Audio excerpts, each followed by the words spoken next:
really want to be an ancient future church. We want to take the very best from the tradition, the prayers, the faithfulness of those first Christians, and then translate that great message into ways that will reach our children and our grandchildren and their grandchildren. So it's the same message, but brought to people in a new way.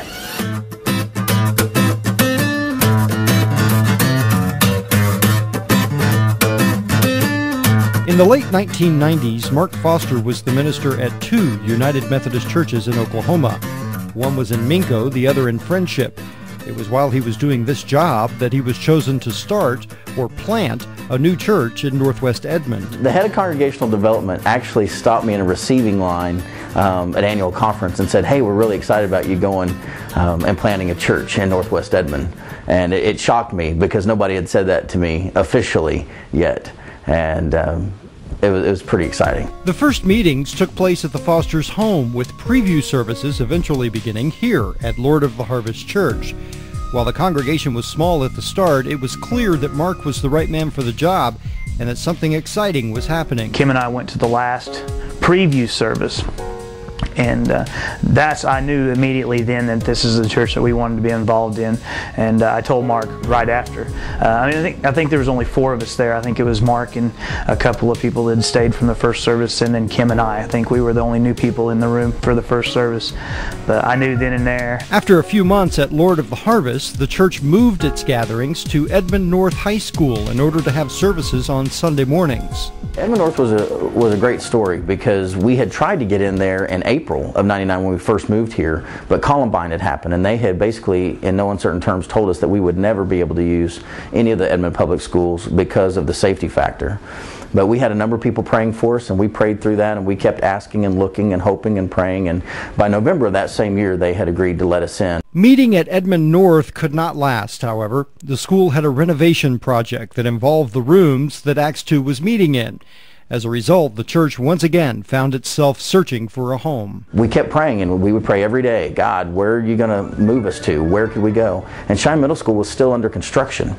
And so finally, one day, God basically said to me in my prayer time, "It's time to go." When I got there, one of my friends from high school actually was in the office. She was the only person in the building that was left there at the school. It was about 4:30. Before you knew it, Dr.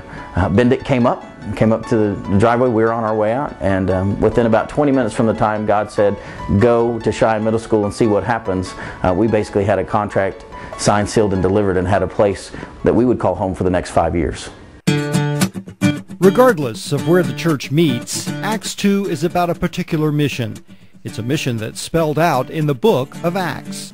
The vision for our church really comes straight from God. In the training that I did before I was asked to plant, people kept talking about in all these trainings, wouldn't it be great? Wouldn't it be just awesome if the church could be alive and follow God wherever God was leading us, just like they did in the book of Acts chapter 2. And so Chantel and I finally just kind of looked at each other and said, well, instead of beating our head against the wall about what should we name our church, we finally thought, well, if everything we're trying to be is found in the book of Acts chapter 2, why don't we just call it Acts 2?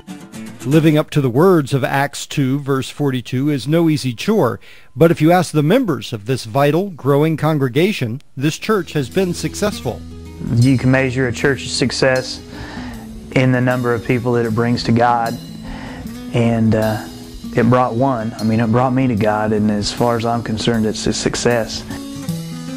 The building is a tool. It's not the answer, it's a tool. And like any tool, it has limitations and it has great potential. But we've been limited by not having a facility in some ways. In some ways, it's helped us reach people that might not come to a church. But there are a lot of people out there that have just been waiting for a church. They've been waiting to see the cross on the top of the building, and now that it's there, they'll come and check it out, and they want to know if this God that we worship has anything to offer them. And if we do our job right, they'll find that the answer is yes.